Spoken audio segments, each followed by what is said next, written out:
Desperté en Navidad y recibí un mensaje. Mamá, cancelamos la comida.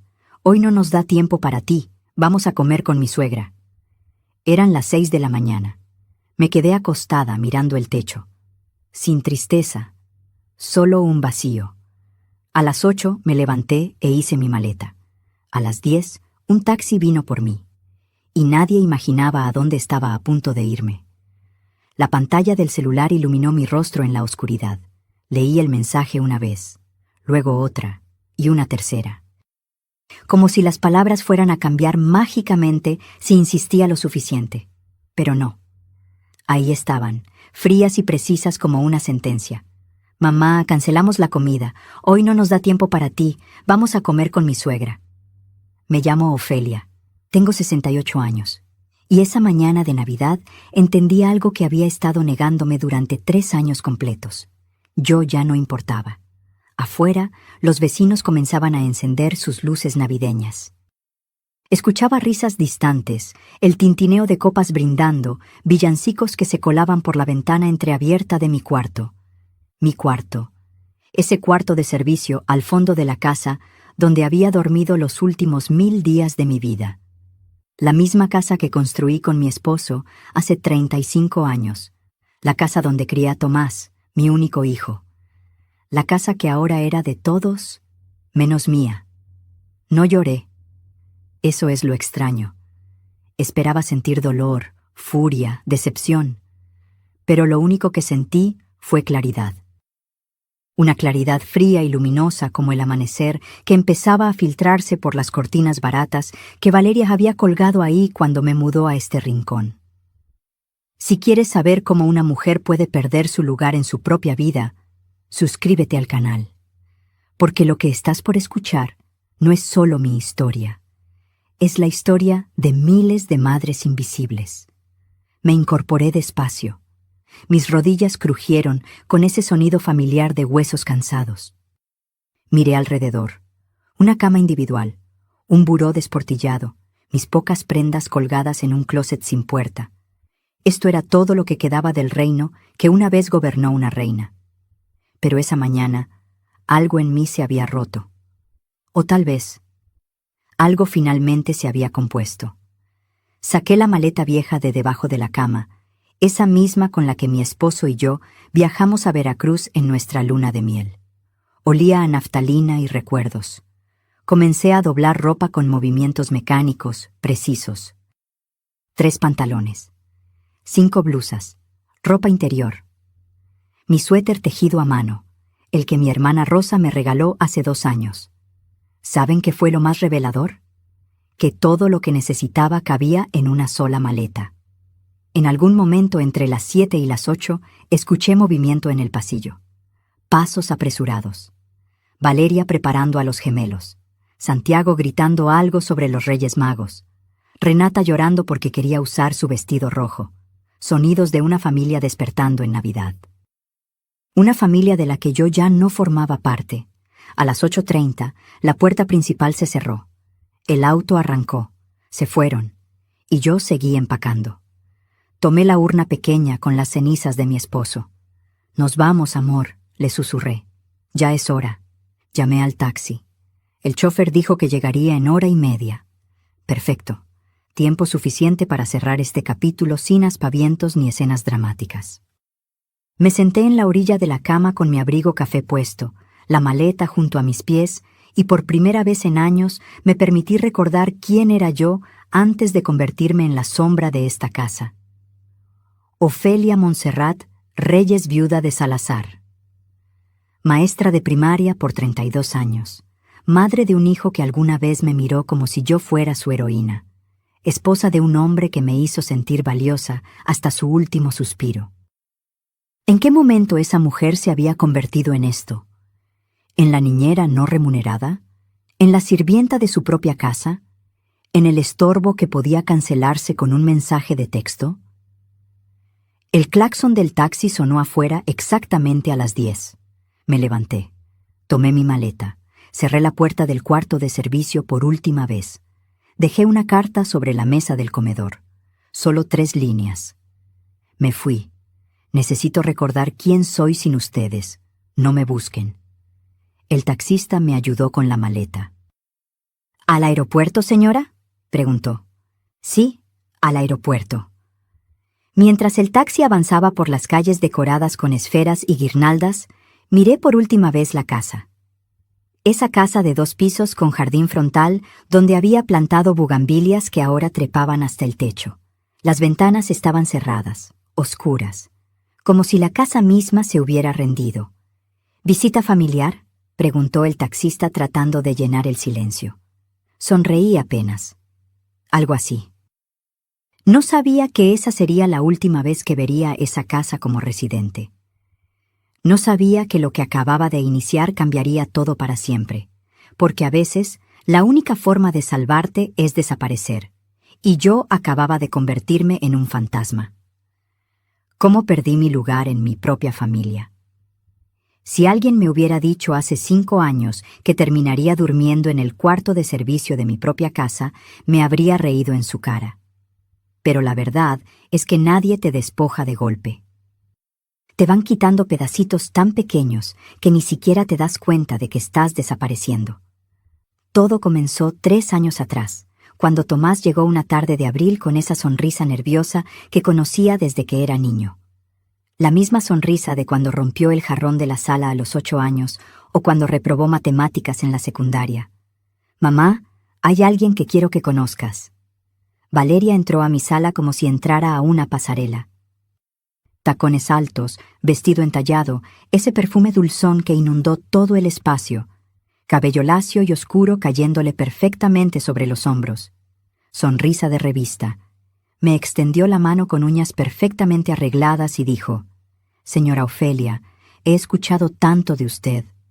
Yo todavía llevaba puesto el mandil con el que había estado preparando albóndigas.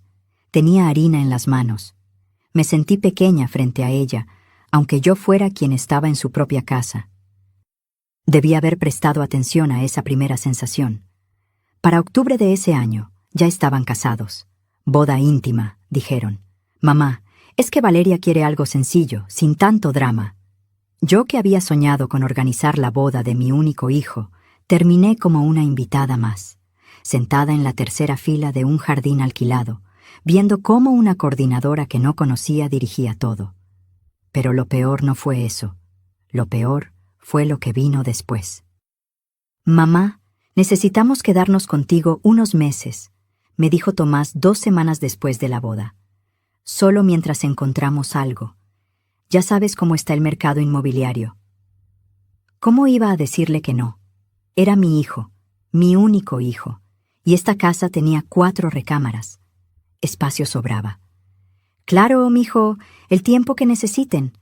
Valeria sugirió que se quedaran con la recámara principal.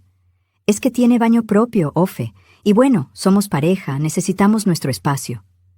Me llamó Ofe. Como si fuéramos amigas de toda la vida. Como si mi nombre completo fuera demasiado formal para ella. Yo dormía en esa recámara desde que enviudé. Era donde había llorado la muerte de mi esposo. Donde guardaba su ropa todavía, porque no tenía fuerzas para regalarla. Donde su esencia aún vivía en cada rincón. «Por supuesto», escuché salir de mi boca. «Yo me paso a la recámara de visitas». La recámara de visitas se convirtió en mi refugio durante 6 meses. Hasta que Valeria sugirió convertirla en oficina. «Es que trabajo desde casa, Ofe. Necesito un espacio profesional. ¿No te molestaría usar la otra recámara?» La otra recámara era más pequeña. Daba al patio trasero donde los perros del vecino ladraban todas las mañanas. «No hay problema». Otros 6 meses después. «Ofe, vamos a usar esa recámara como cuarto de bebé. Estoy embarazada. ¿No es maravilloso?» Y así fue como terminé en el cuarto de servicio. «Solo hasta que nazca el bebé y nos mudemos», prometió Tomás. El bebé se convirtió en bebés. Gemelos. Santiago y Renata, y los meses de espera se convirtieron en años. Viuda hace 5 años, refugiada en mi propia casa hace 3. Mi esposo, Rodrigo, había sido electricista. Buen hombre, de esos que arreglaban todo en casa y nunca levantaban la voz. Murió de un infarto mientras instalaba un ventilador en casa de un cliente. Rápido, sin despedidas. Me dejó esta casa completamente pagada, un seguro de vida modesto que invertí y una pensión de 12,000 pesos mensuales. No era rica, pero tampoco me faltaba nada. Hasta que Valeria llegó. Al principio fueron cambios pequeños. Ofe, ¿no crees que estas cortinas están muy anticuadas? Compré unas nuevas. Las cortinas que mi madre me había ayudado a coser desaparecieron en una bolsa de basura. Ofe, este sillón está muy gastado. Lo doné a una fundación. El sillón donde Rodrigo veía el fútbol los domingos se fue una mañana mientras yo estaba en el mercado. Ofe, encontré estas fotos en el librero. Las guardé en una caja para que no acumulen polvo. Las fotografías de mi boda, del bautizo de Tomás, de nuestros viajes familiares, sepultadas en una caja de cartón en el closet del pasillo. Cada cambio venía envuelto en una sonrisa, en una lógica aparentemente razonable. Y yo asentía porque no quería ser la suegra amargada, la vieja que se resiste al cambio, la que causa problemas. Pero entonces desapareció el piano. Mi piano de Palisandro, la pieza que compré con mi primer sueldo como maestra titular, donde le enseñé a Tomás sus primeras notas, donde Rodrigo me cantaba boleros los aniversarios. Un sábado llegué del mercado y el espacio en la sala estaba vacío. ¿Dónde está mi piano?, pregunté tratando de mantener la calma. Valeria ni siquiera levantó la vista de su teléfono. Lo vendí, ocupaba mucho espacio y nadie lo tocaba. Me dieron 8,000 pesos, te los deposité. 8,000 pesos por un instrumento que valía más de 150,000. No podías hacer eso sin consultarme, dije con la voz quebrándose. Ofe, por favor, esta casa necesitaba espacio. Además, ¿cuándo fue la última vez que lo usaste? Tomás entró en ese momento. Mamá, no hagas drama. Ya está hecho. ¿Drama? ¿Defender lo poco que me quedaba era drama?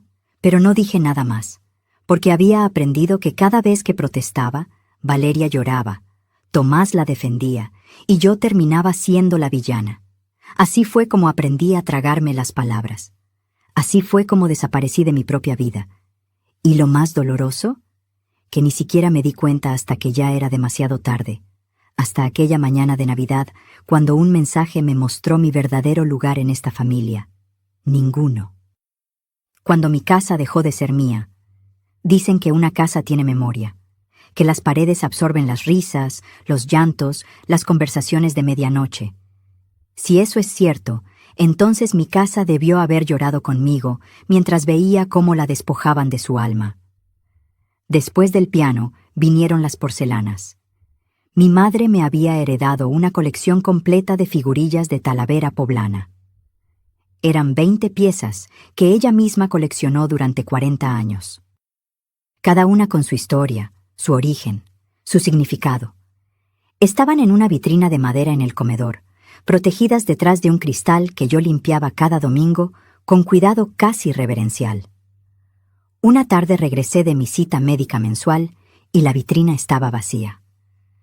¿Las porcelanas?, pregunté con el estómago hecho un nudo. Valeria estaba alimentando a los gemelos en la cocina. Ni siquiera volteó. Ah, sí, hice una venta de garage el sábado pasado. Se vendió todo. Conseguí 2,500 pesos. Necesitábamos ese espacio para los juguetes de los niños. 2,500 pesos por el legado de mi madre. Valeria, esas piezas eran de mi mamá. No tenías derecho. Finalmente me miró, con esa expresión que había perfeccionado, sorpresa inocente mezclada con ligera molestia. Ofe, nadie me dijo que eran importantes. Parecían simples adornos acumulando polvo. Además, los niños necesitan espacio para crecer. No podemos vivir en un museo. Tomás entró con Santiago en brazos. ¿Qué pasa ahora? Tu esposa vendió las porcelanas de tu abuela. Se encogió de hombros. Mamá, eran cosas viejas. No puedes aferrarte al pasado toda la vida. Cosas viejas. El legado de su abuela reducido a cosas viejas. Esa noche, en mi cuarto de servicio, hice una lista mental de todo lo que había desaparecido en 2 años. El piano de Palisandro, $8,000 de un valor real de $150,000. Las porcelanas de mi madre, $2,500 de un valor incalculable. El juego de té de plata que me regaló Rodrigo en nuestro aniversario número 25, regalado a la prima de Valeria. La mecedora de mimbre donde amamanté a Tomás, vendida en línea por $800. Las cortinas bordadas, a la basura. El librero de caoba de mi padre, donado a una escuela. Mis discos de vinilo de Los Panchos, Javier Solís, Chabela Vargas, desaparecidos sin explicación. Pero lo que más me dolió fue el reloj de oro de Rodrigo.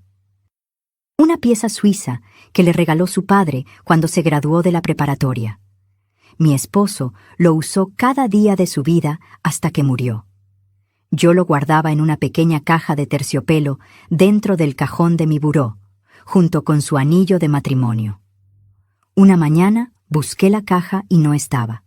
Revisé cada cajón, debajo de la cama, entre la ropa. Nada. ¿Alguien ha visto una caja pequeña de terciopelo?, pregunté en la cena. Valeria mordió un pedazo de pollo antes de responder. ¿La caja azul oscuro? Sí, la llevé a reparación. El reloj estaba descompuesto. No estaba descompuesto, y no te di permiso para tocarlo. Ofe, relájate. Solo quería ayudar. Tomás me dijo que era el reloj de su papá y pensé que sería lindo restaurarlo. ¿Dónde está? En la relojería del centro. Puedes recogerlo cuando quieras. Fui al día siguiente. El relojero me miró confundido. ¿Caja de terciopelo? Aquí no ha llegado ningún reloj así, señora. Llamé a Valeria. No está en la relojería. Silencio del otro lado. Luego, qué raro. Tal vez lo dejé en otra. Voy a revisar mis notas y te aviso. Nunca me avisó. El reloj nunca apareció. Y cuando volví a preguntar semanas después, me dijo que probablemente lo había perdido la tintorería o algo así, que ella no recordaba bien. Ese reloj valía al menos $45,000, pero su valor sentimental no tenía precio. Y yo sabía, lo sabía en el fondo de mi alma, que Valeria lo había vendido. La casa también cambió físicamente. Las paredes que yo había pintado de colores cálidos, amarillo en la cocina, verde olivo en la sala, fueron repintadas de gris y blanco. Colores neutros, Ofe, más modernos. Los azulejos de talavera de la cocina que Rodrigo y yo elegimos con tanto cuidado fueron cubiertos con una pintura especial. Es más higiénico. Las macetas de barro que tenía en el jardín fueron reemplazadas por macetas minimalistas de cemento. Hasta mis plantas fueron cambiadas. Mis geranios rojos, mis margaritas, mis nochebuenas en diciembre, todo reemplazado por suculentas y plantas de sombra que Valeria consideraba más estéticas para las fotos. Porque claro, Valeria subía todo a sus redes sociales. Fotos de mi hermosa casa, mi espacio renovado, mi estilo de vida, mi casa convertida en su escenario de Instagram. Las fotografías familiares que lograron sobrevivir la primera purga terminaron guardadas en cajas. Desentonan con la decoración minimalista, explicó Valeria. En su lugar, cuadros abstractos comprados en IKEA, frases motivacionales en inglés enmarcadas. Nada que hablara de nosotros, de nuestra historia, de las 3 décadas que Rodrigo y yo invertimos construyendo este hogar. Un día, mientras limpiaba, porque sí, además de niñera también seguía siendo la sirvienta, encontré una caja en el closet del pasillo. Adentro estaban todas las fotografías familiares. Bodas, bautizos, cumpleaños, viajes. 35 años de memoria familiar amontonados sin orden ni cuidado. En la misma caja encontré el álbum de nuestra boda. Las páginas amarillentas, las esquinas dobladas. La foto donde Rodrigo me carga en brazos frente a la iglesia, donde bailamos nuestro primer vals, donde cortamos el pastel rodeados de nuestros padres que ya no están. Me senté en el piso del pasillo con ese álbum en las manos y finalmente lloré. Lloré por el piano que ya no tocaba canciones, por las porcelanas que nunca volverían, por el reloj que marcó el tiempo de mi esposo hasta su último latido, por las paredes que ya no reconocían mi voz, por la casa que se había convertido en un cascarón bonito, pero vacío. Lloré por la mujer que fui y que dejé que desapareciera sin pelear. Pero aún no estaba lista para reaccionar. Todavía pensaba que si era paciente, si no causaba problemas, si me hacía pequeñita e invisible, tal vez recuperaría algo de lo perdido. No sabía que lo peor todavía estaba por venir. No sabía que convertirse en abuela sería el último clavo en mi ataúd de dignidad. Cuando cuidar a mis nietos, se volvió mi trabajo no pagado. Santiago y Renata nacieron un 15 de marzo. Gemelos idénticos de ojos cafés y mejillas redondas que llenaron la casa de llanto, pañales y ese olor dulce a bebé recién bañado. Yo los amé desde el primer segundo, pero el amor, descubrí muy pronto, puede convertirse en tu propia trampa. El primer mes fue comprensible. Valeria se recuperaba del parto.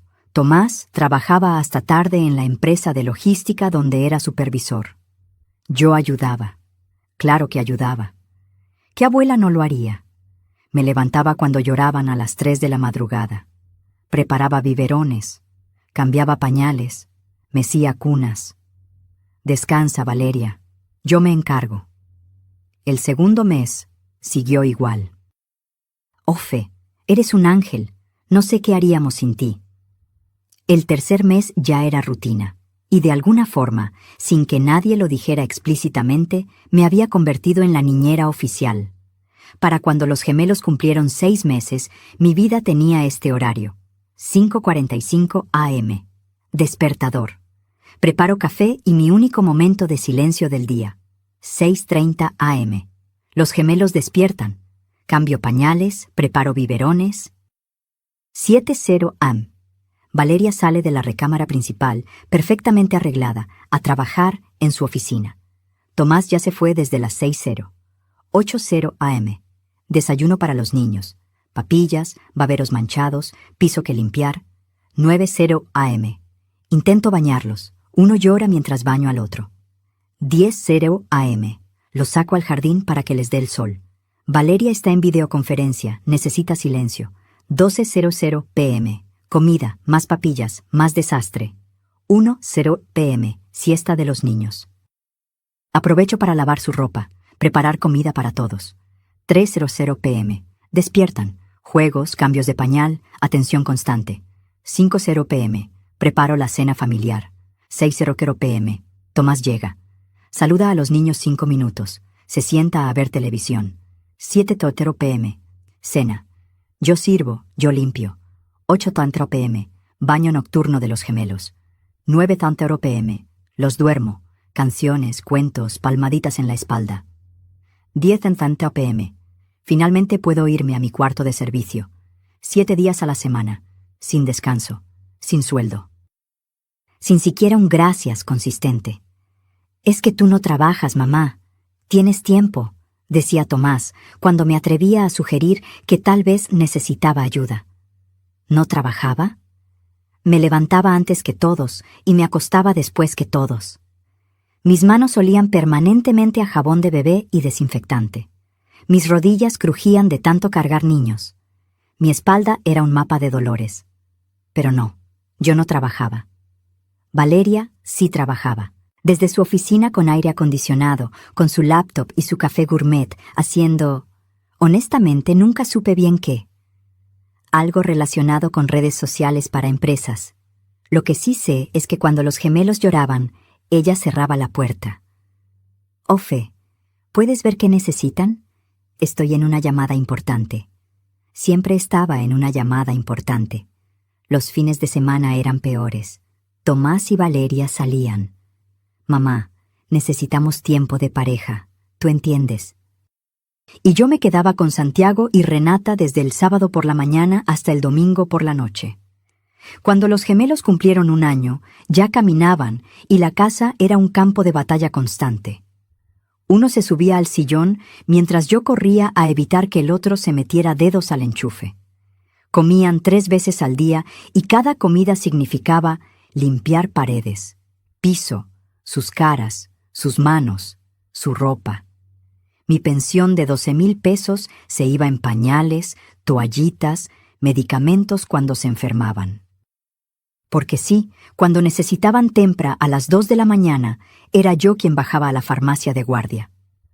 «Ofe, te reembolso», decía Valeria. Nunca lo hacía. Las navidades anteriores habían sido especialmente crueles. Yo compraba los regalos para los gemelos con mis ahorros. Envolvía cada juguete con cuidado. Escribía las tarjetas. Y en la mañana de Navidad, Tomás y Valeria los entregaban como si ellos los hubieran comprado. «Mira, Santiago, esto es de papá y mamá». Yo observaba desde la cocina, preparando el pavo que nadie agradecería, viendo cómo mis nietos abrazaban a sus padres por regalos que yo pagué. La primera Navidad así, pensé. Bueno, son sus padres, es lógico. La segunda Navidad. Tal vez el próximo año me tomen en cuenta. La tercera Navidad fue la del mensaje, la del taxi, la del despertar. Pero antes de esa mañana definitiva, hubo un momento que quebró algo dentro de mí. Un momento que nunca podré olvidar. Fue mi cumpleaños número 68. 3 meses antes de aquella Navidad. Valeria organizó una reunión familiar en mi casa. Invitó a su madre, su hermana, 2 primas. También invitó a mi hermana Rosa, que viajó desde Oaxaca pensando que sería una celebración para mí. La sala estaba decorada con globos rosas y dorados. Había una mesa con botanas, vino, cerveza. Todo se veía hermoso, hasta que me di cuenta de que yo no era la homenajeada. «Bienvenidos a mi casa», dijo Valeria recibiendo a los invitados como anfitriona. Mi casa. Su madre, una señora de cabello teñido de rubio y demasiadas joyas, se sentó en el sillón principal. «Qué hermoso hogar tienes, hija». Yo estaba en la cocina calentando las empanadillas que había preparado desde las 5 de la mañana. Nadie me presentó formalmente. Nadie brindó por mí. Nadie mencionó que era mi cumpleaños. Rosa me encontró lavando platos. «Ofelia, ¿qué haces? Es tu día». «Alguien tiene que servir», respondí sin mirarla. «Esto está mal, muy mal». Pero yo solo negué con la cabeza. Ya había aprendido a no causar escenas. En algún momento de la tarde, mientras llevaba más bebidas a la sala, escuché la voz de Valeria hablando con su prima en el pasillo. No me vieron. O tal vez no les importó. «¿Y la señora?», preguntó la prima. «¿Ofelia? Pobre, ya no sirve para mucho, pero ayuda con los niños. Tomás siente lástima, por eso la dejamos quedarse». Me dejaban quedarme, en mi propia casa, como un favor, como un acto de caridad. Ayuda con los niños. Ya no sirve para mucho. Cada palabra fue un golpe en el pecho. Me quedé paralizada en el pasillo, con una bandeja de vasos en las manos temblorosas, procesando lo que acababa de escuchar. Rosa me encontró así, congelada, con lágrimas rodando silenciosamente por mis mejillas. «Ya basta, Ofelia», me susurró llevándome al jardín. «Esto tiene que terminar. No puedo irme. Son mi familia, mis nietos. Tu familia te está destruyendo, y tus nietos no son tu responsabilidad. Eres su abuela, no su madre». Esa noche, después de que todos se fueron, después de lavar todos los platos de mi cumpleaños en mi casa, donde yo era la sirvienta, Rosa se sentó conmigo en el cuarto de servicio. «Vente a Oaxaca conmigo. Tengo espacio. Tengo un taller textil pequeño. Podrías ayudarme. O simplemente descansar, vivir, volver a ser Ofelia». «No puedo abandonar a Tomás». «¿Abandonar? Ofelia, mírate. Tú eres quien está siendo abandonada». Prometí pensarlo. Pero Rosa conocía mi respuesta incluso antes de que la dijera. Todavía no estaba lista. Necesitaba algo más, un empujón final, una última humillación que me despertara del todo. Y 3 meses después llegó en forma de un mensaje de texto a las 6 de la mañana de Navidad. El cumpleaños que me hizo despertar. Después de aquella reunión donde fui invisible en mi propio cumpleaños, algo comenzó a moverse dentro de mí. No fue inmediato. No fue dramático. Fue como una grieta pequeña en un muro que creías indestructible, una fisura que crece milímetro a milímetro hasta que un día, con el golpe preciso, todo se derrumba. Durante las semanas siguientes a mi cumpleaños, empecé a observar, realmente observar. Vi cómo Valeria pasaba horas enteras en su oficina haciendo videollamadas con amigas mientras yo cambiaba el 10º pañal del día. La escuché reírse, tomar café, planear salidas nocturnas, todo mientras yo intentaba que Renata dejara de llorar porque le estaban saliendo los dientes. Vi cómo Tomás llegaba del trabajo, saludaba a los gemelos con 2 besos rápidos y se encerraba en la recámara principal a ver series en su tablet. Estoy cansado, mamá. Fue un día pesado. ¿Y mis días? ¿Mis días no contaban como pesados? Vi cómo los fines de semana se arreglaban como si fueran a una boda para ir a brunches, exposiciones, cenas con amigos, siempre dejándome a mí con los niños. Es que nos merecemos un descanso, Ofe. Trabajamos toda la semana. Una tarde de octubre, Renata se cayó y se abrió la ceja. Sangre por todos lados, llanto desgarrador. Tomé a la niña. Agarré las llaves del coche que Valeria casi nunca usaba y manejé hasta urgencias con Santiago llorando en su silla del auto. 3 horas en el hospital, 4 puntos de sutura. Renata aferrada a mi cuello todo el tiempo, llamándome abuela, abuela, porque todavía no podía pronunciar abuela. Llamé a Valeria para avisarle. Ay, Ofe, qué susto. Pero estás ahí, ¿no? Yo estoy en medio de una presentación importante. Me avisas cómo sale todo. Colgó. No llegó al hospital. Ni ella ni Tomás. Cuando regresamos a casa a las 9 de la noche, los encontré cenando pizza en la sala, viendo una película. ¿Cómo está mi princesa?, preguntó Valeria levantándose para cargar a Renata, que inmediatamente extendió los brazos hacia ella. Porque así funciona, ¿verdad? Los niños siempre quieren a quien llega fresca, descansada, con energía para jugar, no a quien les cambió pañales con diarrea a las 5 de la mañana. 4 puntos. Cicatrizará bien, dije con voz plana. Eres la mejor, Ofe, ¿verdad, Tomás? Tu mamá es un ángel. Un ángel, un mueble útil, una extensión de sus comodidades. Esa noche no pude dormir. Me quedé mirando el techo del cuarto de servicio, escuchando el zumbido del refrigerador viejo que Valeria había relegado al cuarto de lavado junto a mi puerta, y algo cristalizó en mi mente. Esto nunca iba a cambiar. Ellos nunca se iban a mudar. Yo nunca iba a recuperar mi casa, mi espacio, mi vida, a menos que hiciera algo. Al día siguiente llamé a Rosa. Hermana, ¿tu oferta sigue en pie? Hubo un silencio al otro lado, luego su voz cargada de alivio. Siempre, Ofelia, siempre.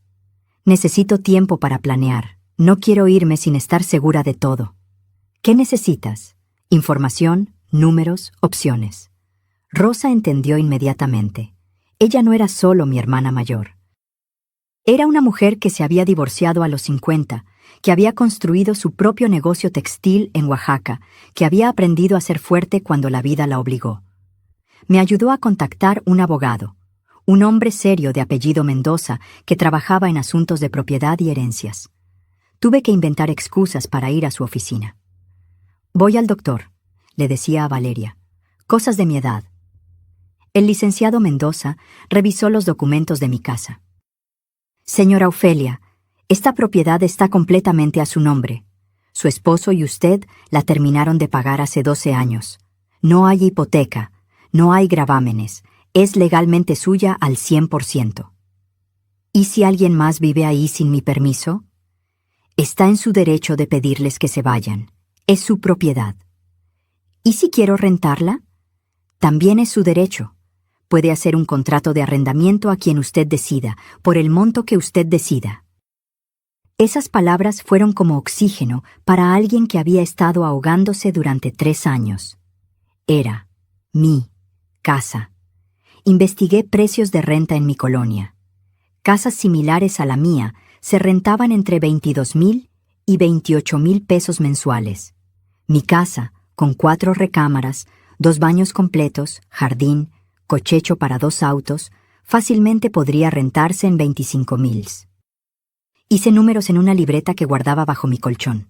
Pensión mensual, 12,000 pesos. Renta potencial, 25,000 pesos. Total mensual, 37,000 pesos.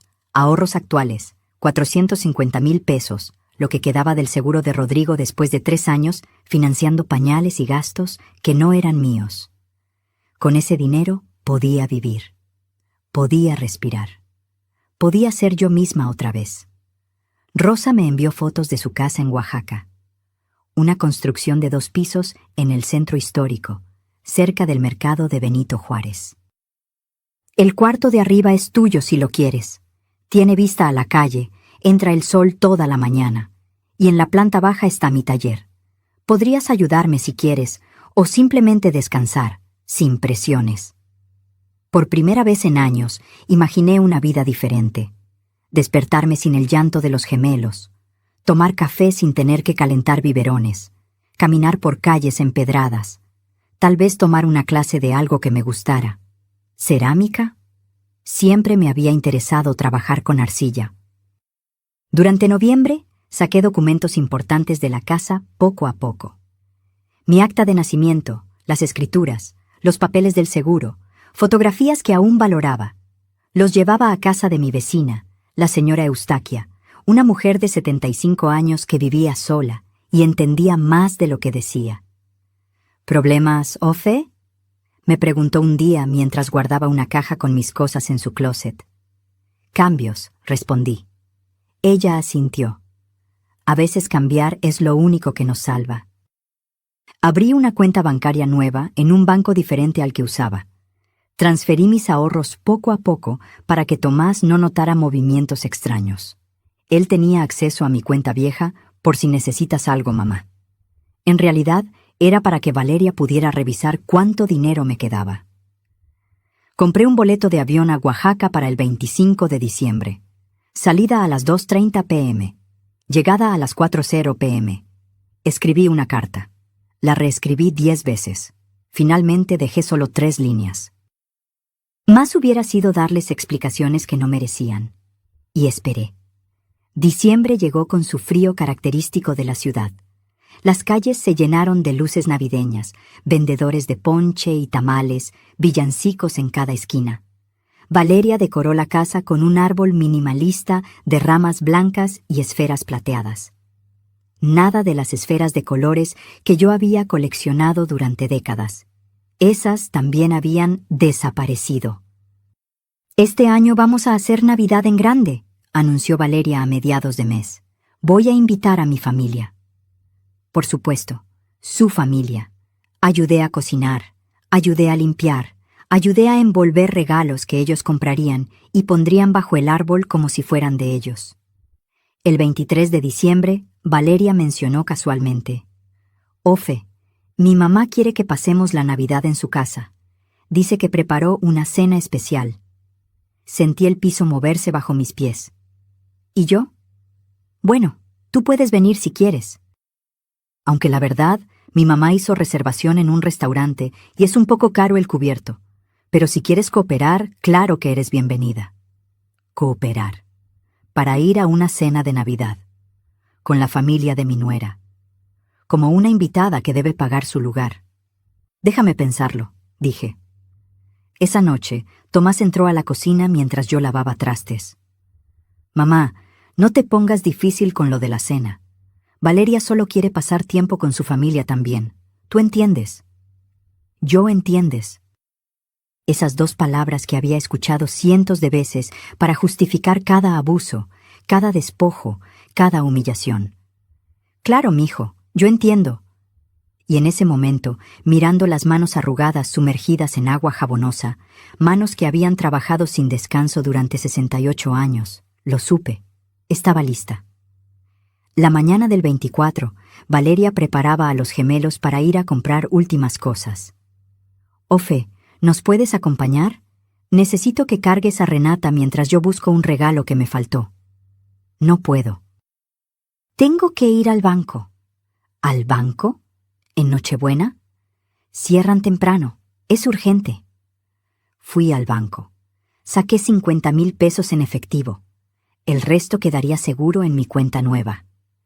Esa noche, mientras ellos cenaban pavo y rompope en casa de la suegra, yo terminé de empacar mi maleta en el cuarto de servicio. Me acosté temprano. Puse mi alarma para las 5:45 a.m. Y a las 6:00 de la mañana del 25 de diciembre, mi teléfono iluminó la oscuridad con un mensaje que ya no me sorprendió. Mamá, cancelamos la comida. Hoy no nos da tiempo para ti. Vamos a comer con mi suegra. Leí el mensaje 3 veces. Sonreí y comencé el último capítulo de mi vida como prisionera. Lo que nadie vio venir. Durante 3 meses completos, desde aquel cumpleaños humillante hasta la mañana de Navidad, fui 2 personas al mismo tiempo. Por fuera, la abuela sumisa, la sirvienta silenciosa, la anciana invisible que cambiaba pañales y lavaba trastes sin quejarse. Por dentro, una mujer que planeaba su escape con la precisión de un estratega militar.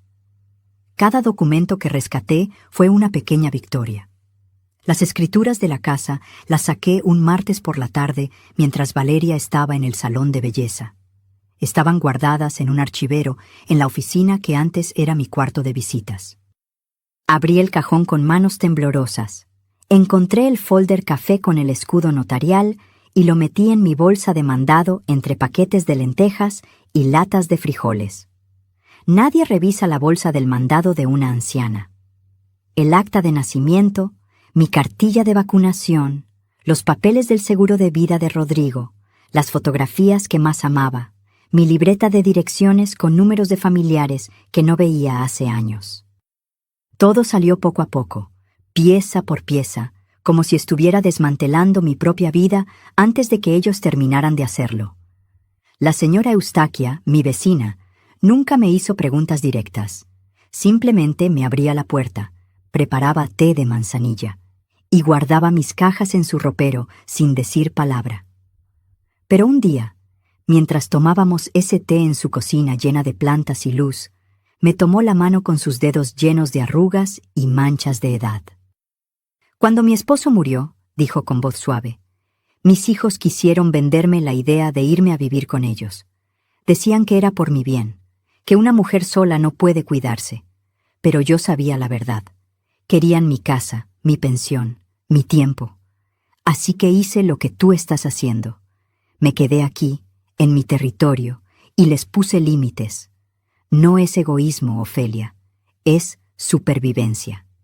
Lloré ese día en su cocina.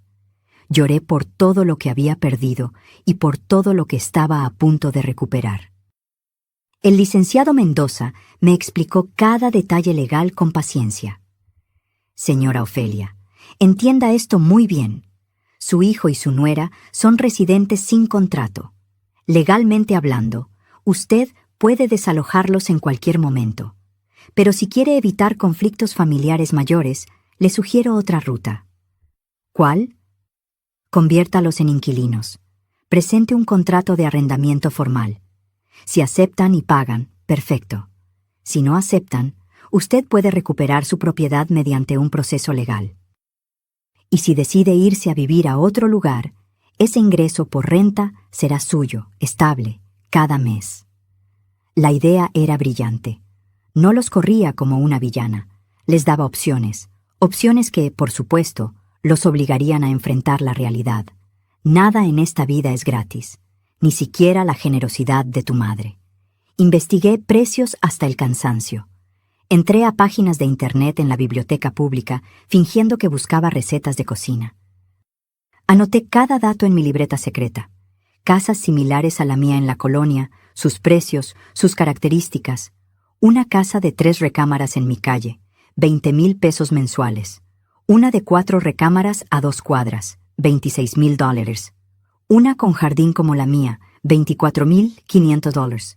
Decidí un precio justo pero firme, 22,000 pesos mensuales.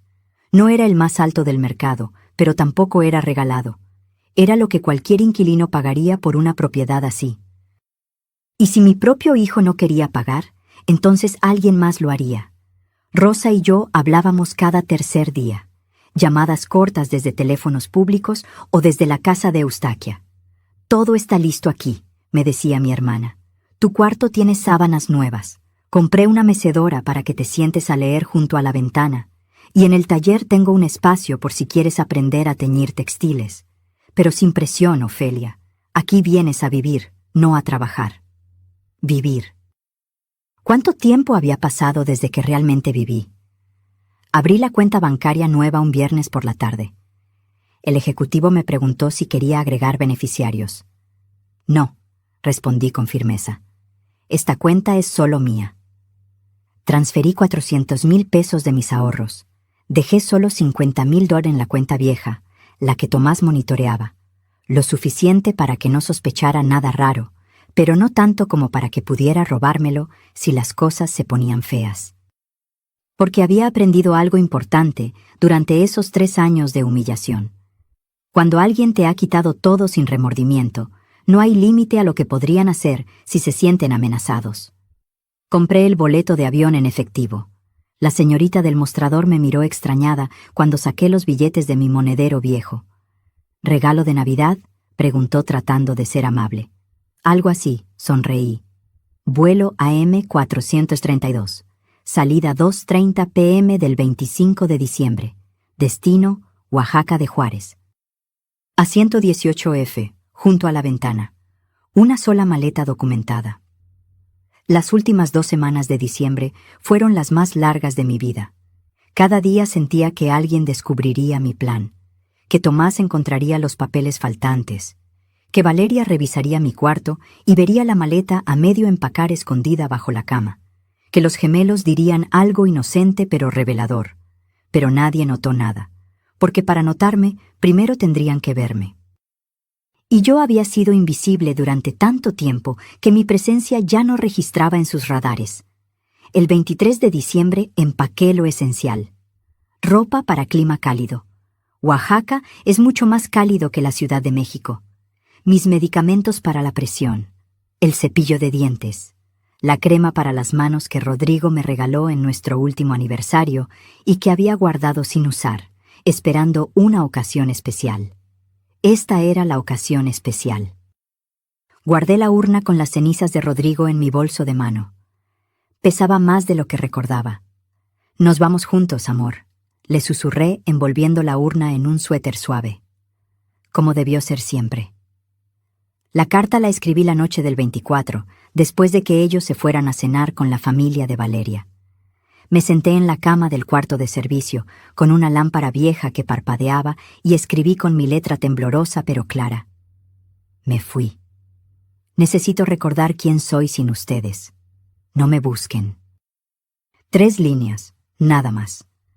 Porque cualquier explicación adicional hubiera sonado a súplica o a justificación, y yo ya no le debía explicaciones a nadie. Puse la carta dentro de un sobre blanco. Escribí en el frente. Para Tomás. No mencioné a Valeria. Esta conversación era entre mi hijo y yo. Me acosté esa Nochebuena sabiendo que sería la última noche en esa casa como residente.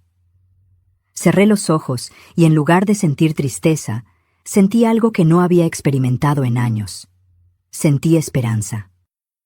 A las 5:45 a.m. del 25 de diciembre, mi alarma sonó en la oscuridad. Me vestí con mi ropa más cómoda. Pantalón de mezclilla, blusa de algodón, suéter tejido, zapatos cerrados. Me recogí el cabello en una trenza simple. Me miré al espejo del baño compartido por última vez.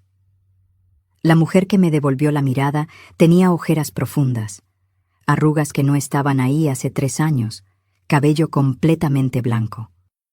Pero sus ojos, esos ojos cafés que tanto se parecían a los de mi madre, brillaban con algo nuevo. Determinación. A las 6:00 a.m. llegó el mensaje que ya esperaba. Lo leí sin sorpresa, sin dolor, casi con gratitud, porque me confirmó que mi decisión era la correcta. Tomé mi maleta. Tomé mi bolso con la urna de Rodrigo. Dejé la carta sobre la mesa del comedor, sostenida por el salero de cerámica que había sobrevivido todas las purgas de Valeria. Cerré la puerta principal sin voltear atrás. El taxi me esperaba con el motor encendido, echando vapor en el aire frío de la mañana navideña. ¿Lista, señora?, preguntó el conductor. Más que nunca, respondí. Y mientras nos alejábamos por calles vacías decoradas con luces navideñas, sentí cómo el peso de 3 años de humillación se desprendía de mis hombros como un abrigo demasiado pesado que finalmente te permites quitar. No sabían lo que venía, pero pronto lo descubrirían. Cuando dejé de ser una prioridad. El aeropuerto internacional. Benito Juárez estaba sorprendentemente tranquilo esa mañana del 25 de diciembre. Familias dispersas aquí y allá, maletas con moños navideños, niños con juguetes nuevos aferrados a sus manos. Todos yendo a algún lugar donde los esperaban, donde eran deseados. Yo también iba a un lugar así, solo que me había tomado 68 años encontrarlo. Documenté mi maleta en el mostrador. La empleada, una chica joven con un gorro navideño de utilería, me sonrió con genuina amabilidad. ¿Visita familiar? Un nuevo comienzo, respondí. Ella parpadeó sorprendida. Luego su sonrisa se amplió. ¡Qué hermoso! ¡Feliz Navidad, señora! ¡Feliz Navidad! Me senté en la sala de espera con mi bolso sobre el regazo, sintiendo el peso de la urna de Rodrigo dentro. A mi alrededor, la gente hablaba por teléfono, enviaba mensajes, tomaba fotografías. Yo mantuve mi celular apagado. No quería saber. No todavía. Pensé en los gemelos. ¿Ya habrían despertado? Santiago siempre era el primero, brincando en su cama gritando que quería abrir regalos. Renata era más tranquila. Se quedaba acurrucada hasta que su hermano la obligaba a levantarse. ¿Me extrañarían?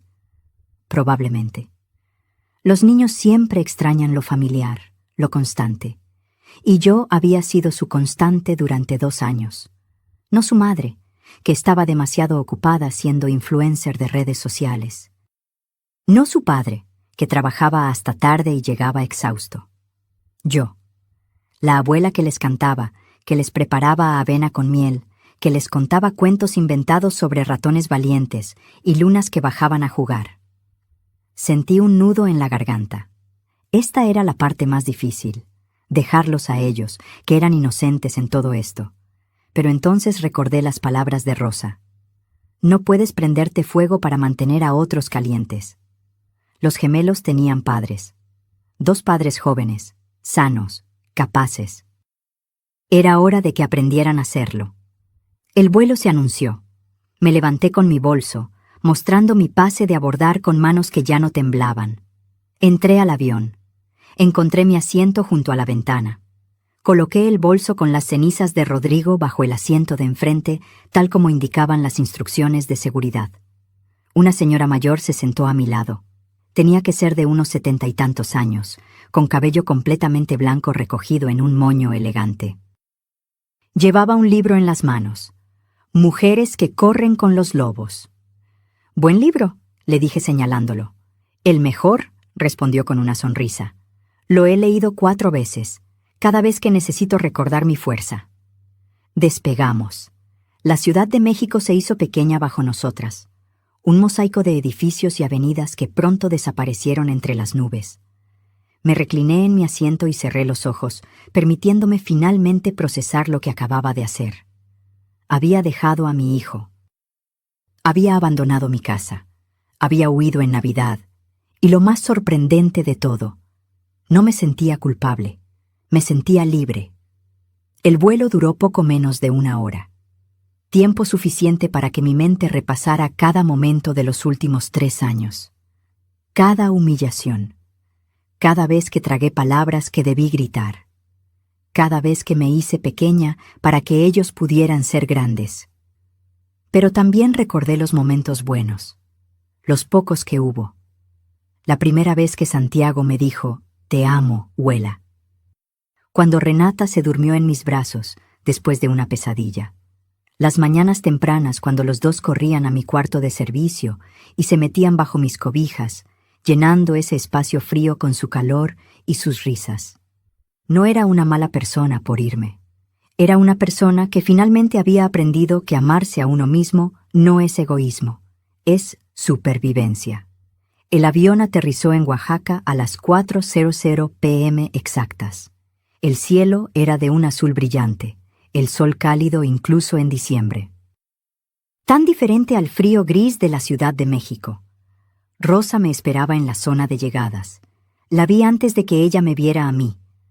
Estaba más delgada de lo que recordaba, con el cabello corto y teñido de un castaño rojizo.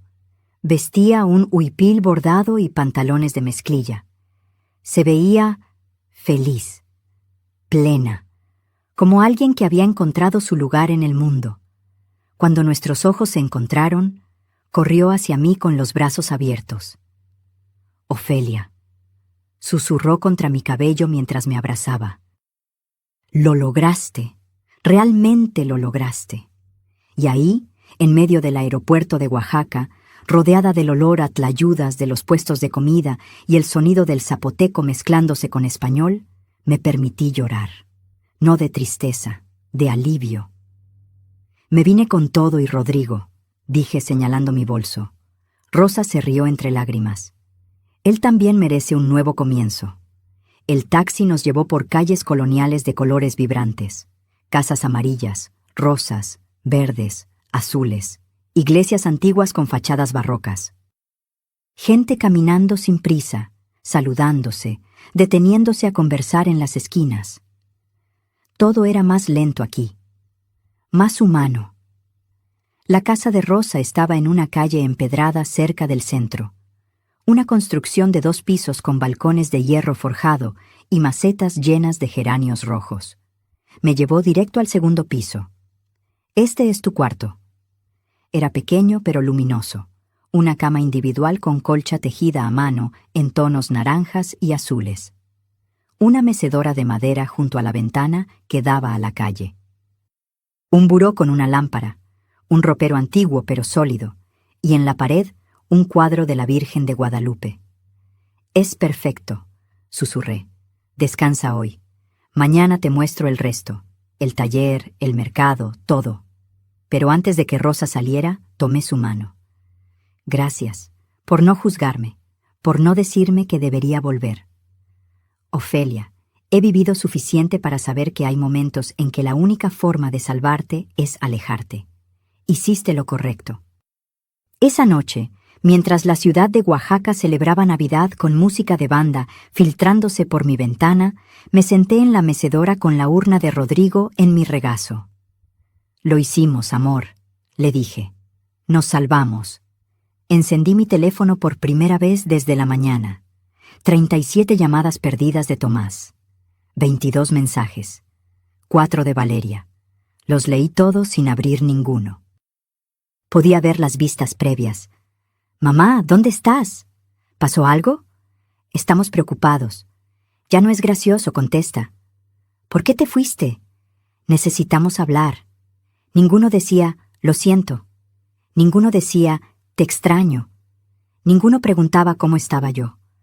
Todos preguntaban dónde estaba, porque esa era su verdadera preocupación. No mi bienestar, mi ubicación, mi disponibilidad. Escribí un solo mensaje para Tomás. «Estoy bien, estoy a salvo, necesito tiempo, no me busquen». Lo envié y volví a apagar el teléfono.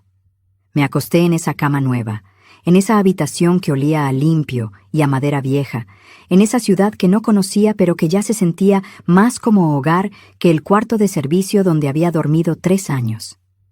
Y por primera vez en una eternidad, dormí toda la noche sin despertarme sobresaltada por el llanto de un bebé. Dormí como se duerme cuando finalmente dejas de cargar el mundo sobre tus hombros. Dormí como una mujer libre. Cuando regresaron y yo no estaba, supe después, por boca de mi propia hermana que habló con la vecina Eustaquia, exactamente qué pasó esa noche del 25 de diciembre cuando regresaron a casa. Eran las 8:30 de la noche cuando el auto de Tomás se estacionó frente a la casa. Valeria venía quejándose de que su madre había servido demasiada comida y ella se sentía hinchada. Los gemelos dormían en sus sillas del auto. exhaustos después de un día completo, siendo consentidos por la familia de ella. Tomás abrió la puerta principal cargando a Santiago. Valeria entró detrás con Renata en brazos.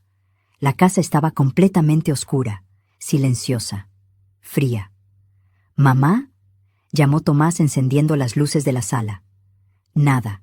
Subieron a los gemelos a su cuarto. Los acostaron sin cambiarles la ropa. Valeria estaba de mal humor. Seguro salió con alguna amiga. Qué raro que no avisara. Pero algo en el silencio de la casa no se sentía normal. Tomás bajó a la cocina. No había olor a comida. Ningún traste en el fregadero, la estufa fría. Todo exactamente como lo habían dejado en la mañana. Fue entonces cuando vio la carta sobre la mesa del comedor. El sobre blanco con su nombre escrito en mi letra temblorosa. Lo tomó con manos que, según me contaron, temblaban ligeramente. Lo abrió. Leyó las 3 líneas una vez, 2 veces, 3 veces. «Valeria», su voz sonó extraña. «Necesitas ver esto». Ella bajó las escaleras con fastidio. «¿Qué pasa ahora?». Tomás le extendió la carta sin decir palabra. Valeria la leyó, parpadeó, la releyó. «¿Esto es una broma?». «Ve a su cuarto». Caminaron juntos por el pasillo hacia el cuarto de servicio. Tomás abrió la puerta. La cama estaba tendida con precisión militar. El pequeño buró, vacío. El closet sin puerta mostraba solo ganchos desnudos. Ni una prenda de ropa, ni un zapato, ni un objeto personal. El baño compartido tampoco tenía rastro mío. Mi cepillo de dientes, mi crema, mi champú, todo había desaparecido. «Se fue», susurró Tomás. «Realmente se fue». Valeria soltó una risa nerviosa. «Está exagerando, haciéndose la víctima. Ya regresará cuando se le pase el berrinche». Pero Tomás conocía esa letra, conocía el peso de esas palabras. «Me fui. Necesito recordar quién soy sin ustedes. No me busquen». Sacó su celular, marcó mi número. Buzón de voz. Lo intentó de nuevo. Buzón. Una tercera vez. Buzón. «¿Dónde está? ¿Por qué haría esto?». Su voz subía de volumen con cada pregunta. «Tomás, cálmate. Es Navidad. No puede haber ido muy lejos». Pero para las 11 de la noche, después de 47 llamadas sin respuesta, después de revisar cada cuarto de la casa buscando alguna pista, después de llamar a los hospitales cercanos preguntando si había ingresado alguna mujer de mi descripción, el pánico comenzó a instalarse. Tomás llamó a Rosa. «Mi hermana, bendita sea», contestó al tercer timbrado con voz somnolienta. «Tía, soy Tomás. ¿Has sabido algo de mi mamá?».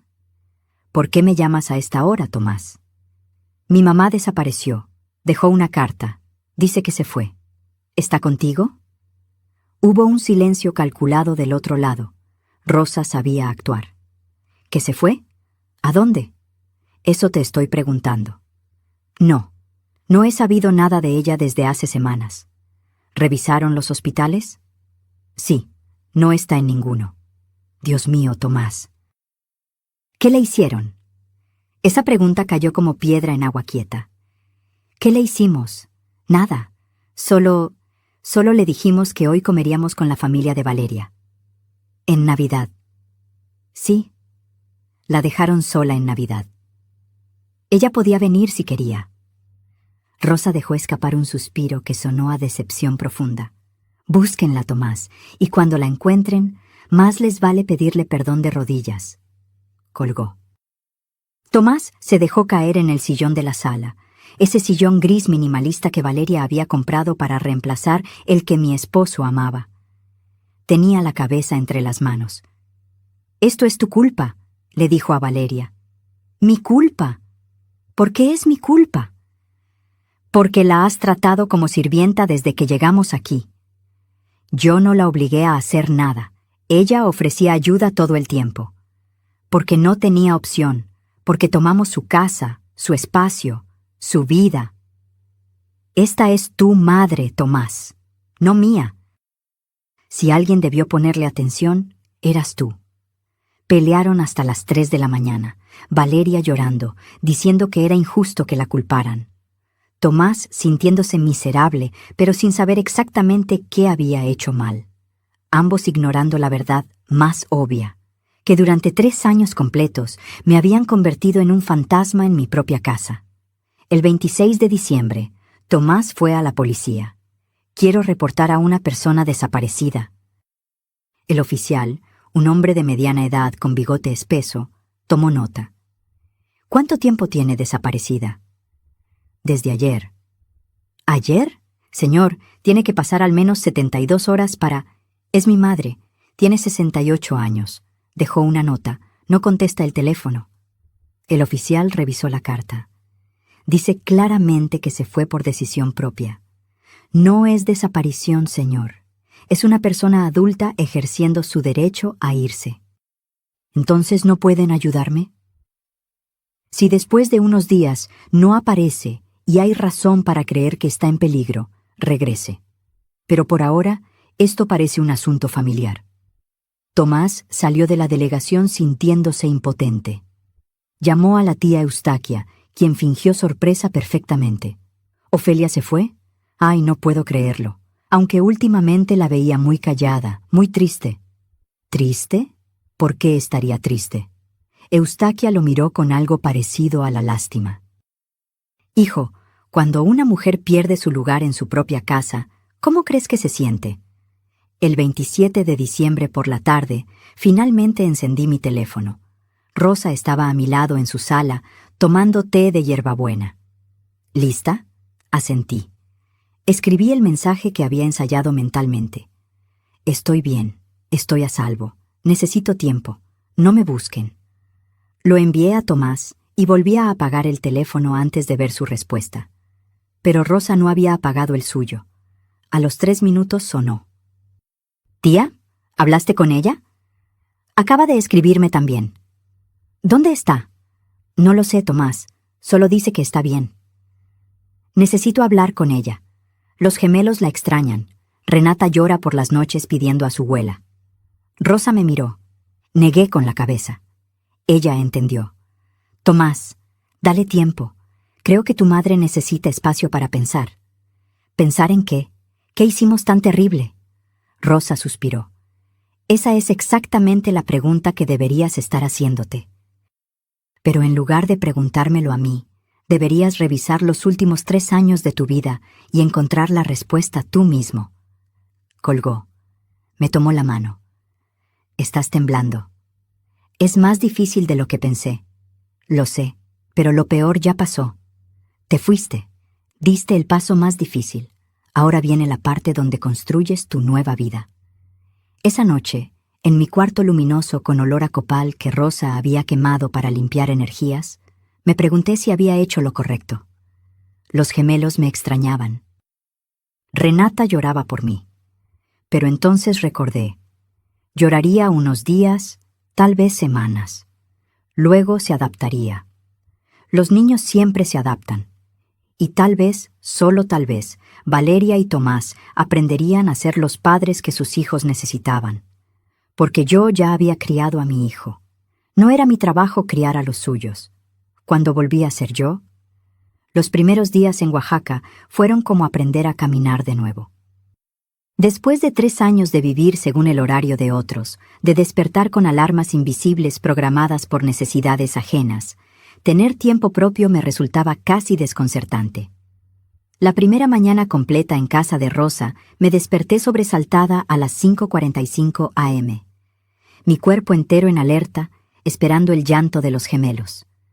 Pero solo había silencio. Un silencio cálido y dorado que entraba por la ventana junto con el sol de Oaxaca. Me quedé acostada, mirando cómo la luz dibujaba patrones en el techo. Escuchaba sonidos de la calle, un vendedor pregonando tamales, el repique de campanas de alguna iglesia cercana, voces de mujeres conversando en zapoteco mientras caminaban al mercado. Por primera vez en años nadie me necesitaba, y en lugar de sentirme inútil, me sentí ligera. Rosa tocó mi puerta cerca de las 9. Ofelia, hice café de olla. ¿Quieres desayunar? Bajé con mi bata puesta, sin prisa, sin pánico. La cocina de Rosa era pequeña pero acogedora, con azulejos de talavera y macetas de albahaca en la ventana. Olía a canela y piloncillo. «¿Dormiste bien?», afirmó Rosa, no como pregunta. Como no dormía hace años. Desayunamos pan dulce del mercado y ese café espeso y dulce que sabe a infancia. Hablamos de cosas pequeñas: el clima, los vecinos, el gato callejero que Rosa alimentaba cada mañana. No mencionamos a Tomás. No mencionamos la casa. No mencionamos nada que doliera. Después del desayuno, Rosa me llevó a recorrer el barrio. Las calles empedradas subían y bajaban caprichosamente. Casas coloniales pintadas de colores imposibles: morado intenso, amarillo canario, verde jade. Puertas de madera tallada que debían tener siglos. «Aquí vive don Agustín, hace muebles», señaló Rosa una casa con olor a madera recién cortada. «Allá la señora Carmela borda huipiles». «Y esa es la tienda de abarrotes de Toño, que también renta películas, aunque nadie le dice que ya existe Netflix». Me reí. Una risa real que salió de algún lugar profundo que había olvidado que existía. En el mercado Benito Juárez, Rosa me presentó a sus proveedoras. Mujeres de manos fuertes y sonrisas amplias que vendían lana teñida con grana cochinilla, índigo natural, flores de cempasúchil secas para hacer tintes amarillos. «Ella es mi hermana Ofelia», decía Rosa con orgullo. «Va a quedarse con nosotros». «Bienvenida», me decían, y en sus ojos no había lástima ni preguntas invasivas. Solo aceptación simple y cálida. Compramos verduras para la semana, queso de Etla, chapulines que me daban un poco de impresión pero que Rosa insistía que debía probar. «Son tradición, hermana, y están deliciosos con limón». De regreso a casa, pasamos frente a un local pequeño con un letrero pintado a mano: «Taller de cerámica, clases los martes y jueves». Me detuve frente al aparador. Dentro había piezas hermosas, platos decorados con diseños zapotecos, jarrones con formas orgánicas, tazas con texturas que pedían ser tocadas. «Siempre quisiste hacer cerámica», recordó Rosa. «Hace 30 años, cuando Tomás era pequeño, pero nunca tuve tiempo». «Ahora lo tienes». Entramos. El lugar olía a tierra húmeda y a ese aroma particular de la arcilla. Un hombre mayor con delantal manchado de barro nos recibió. «Buenas tardes». ¿Buscaban algo específico? «Información sobre las clases», dije antes de pensarlo mucho. «Los martes y jueves de 4 a 6, 150 pesos por clase, material incluido, primera clase gratis para probar». Miré a Rosa. Ella asintió con esa sonrisa que decía: «Hazlo». «Me anoto para el próximo martes». Caminamos de regreso en silencio, pero era un silencio cómodo. Rosa cargaba las verduras. Yo llevaba en mi bolso un volante con la información del taller y algo que no había sentido en mucho tiempo: emoción por algo que venía. Esa tarde, mientras Rosa trabajaba en su taller de textiles en la planta baja, yo me senté en mi mecedora con un cuaderno nuevo que había comprado en el mercado. Empecé a escribir. No sabía exactamente qué, solo dejé que las palabras fluyeran. Escribí sobre el piano de Palisandro, sobre las porcelanas de mi madre, sobre el reloj de Rodrigo que nunca apareció, sobre 3 años de ser invisible. Lloré mientras escribía. Pero no eran lágrimas de autocompasión, eran lágrimas de liberación, como cuando drenas una herida infectada y finalmente puede comenzar a sanar. El martes siguiente fui a mi primera clase de cerámica. Éramos 6 personas, 3 mujeres mayores como yo, un señor jubilado y 2 chicas jóvenes que estudiaban diseño. El maestro Aurelio nos enseñó lo básico: cómo preparar la arcilla, cómo centrarla en el torno, cómo sentir su movimiento bajo las manos. Mis primeros intentos fueron desastrosos. La arcilla se bamboleaba, se descentraba, terminaba siendo un bulto deforme. Pero Aurelio solo sonreía. La cerámica te enseña paciencia, no puedes forzar la arcilla, tienes que trabajar con ella. Para la tercera clase, logré hacer un cuenco pequeño, imperfecto, con paredes desiguales, pero mío, completamente mío. Lo hiciste, celebró una de las señoras, que se llamaba Socorro y tenía 72 años. Tu primer pieza, siempre recordarás esta. Tenía razón. Las semanas pasaron. Enero se convirtió en febrero. Establecí una rutina propia, no impuesta. Despertaba cuando mi cuerpo estaba listo, desayunaba sin prisa, ayudaba a Rosa en el taller cuando ella necesitaba manos extra para clasificar lana o empacar pedidos. Iba a mis clases de cerámica 2 veces por semana. Comencé a crear. Un plato, una taza, un jarrón pequeño. Cada pieza era un pedazo de mí que estaba recuperando. Socorro se convirtió en mi amiga.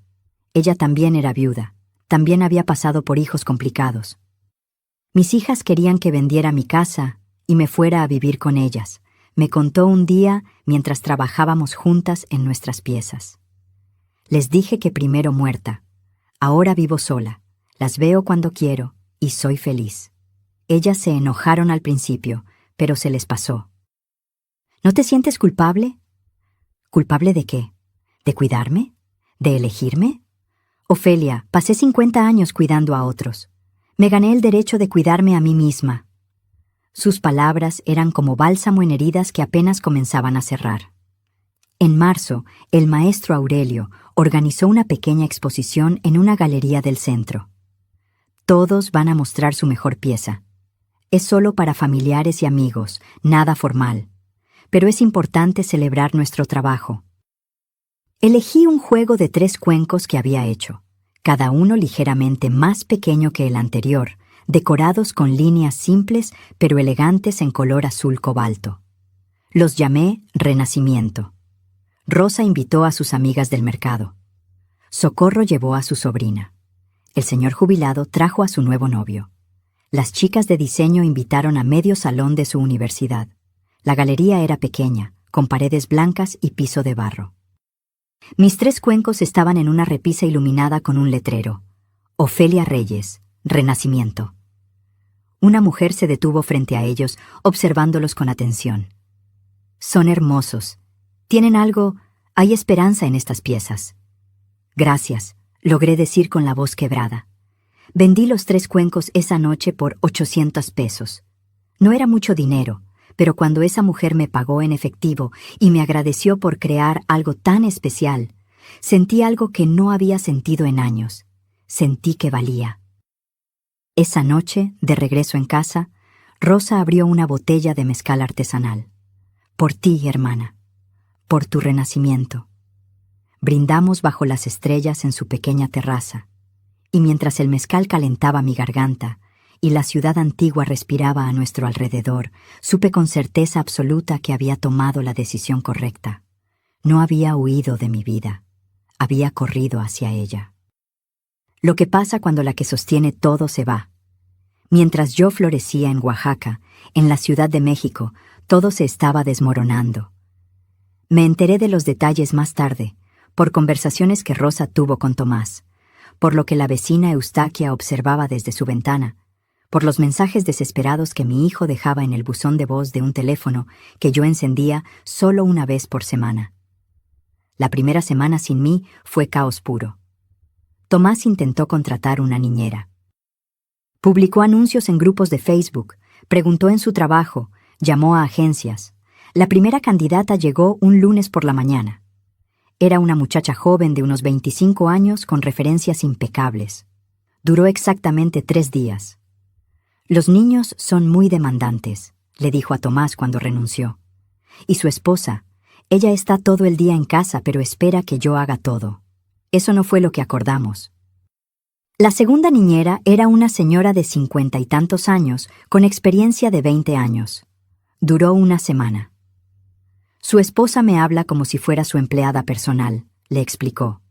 Me pide que le traiga café, que le caliente la comida, que lave su ropa.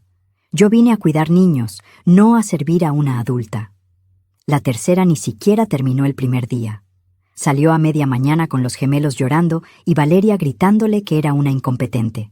Para febrero ya no había niñeras disponibles. La zona residencial donde vivíamos no era tan grande, y la reputación de Valeria como empleadora imposible ya había circulado. Valeria tuvo que hacerse cargo de los gemelos, completamente, sin intermediarios, sin escapatoria. Los primeros días intentó mantener su rutina de trabajo. Se encerraba en su oficina con los niños jugando afuera, esperando que se entretuvieran solos, pero Santiago y Renata tenían 2 años y medio. No se entretenían solos. Necesitaban atención constante. ¡Mamá! ¡Mamá! ¡Mamá!, gritaban golpeando la puerta de la oficina. Sus videoconferencias se llenaron de interrupciones, clientes molestos, proyectos retrasados, llamadas de atención de su jefe. «No puedo trabajar así», le gritó a Tomás una noche. «Tus hijos no me dejan concentrarme. Son nuestros hijos, Valeria, y antes mi mamá se encargaba de esto». «¿Y qué quieres que haga? ¿Que vaya a Oaxaca a rogarle que vuelva?» Tal vez. Pero el orgullo de Valeria era más grande que su sentido práctico. Las cuentas de la casa comenzaron a llegar. Luz, 2.300 pesos. Agua, 890 pesos. Gas, 1.200. Internet y cable, 1.450. Teléfonos, 980. Tomás las miraba confundido. ¿Siempre fueron tan altas? No lo sé. Tu mamá siempre las pagaba. ¿Con qué dinero? Valeria se encogió de hombros. Con su pensión, supongo. Lo que no sabían es que yo no solo pagaba servicios. Pagaba el agua embotellada que se tomaban a diario, los pañales de los gemelos cuando se acababan entre semana, las medicinas cuando se enfermaban de madrugada, el gas extra cuando se terminaba y tenían visitas, los detergentes especiales que Valeria exigía para la ropa de los niños, pequeños gastos que sumados llegaban fácilmente a 4.000 o 5.000 pesos mensuales de mi bolsillo. Sin mí, esos huecos financieros se hicieron evidentes. «Necesitamos ajustar el presupuesto», anunció Tomás una noche mientras cenaban comida para llevar por 5ª vez en la semana. Valeria lo miró con fastidio. «¿Ajustar cómo? Ya no salimos, ya no hacemos nada. Esta casa se ha convertido en una cárcel». Pues así se sentía mi mamá los últimos 3 años. Esa frase provocó una pelea que duró hasta las 2 de la mañana. Los gemelos notaban la tensión. Santiago, que siempre había sido alegre, se volvió irritable. Hacía berrinches por cualquier cosa. Renata dejó de dormir bien. Despertaba llorando pidiendo a su huela. «¿Dónde está Huela?», preguntaba cada mañana. «Huela está de viaje», respondía Valeria con impaciencia. «¿Cuándo vuelve?» «No sé, Renata. Pregúntale a tu papá». Un sábado de marzo, Tomás encontró a Valeria llorando en la cocina.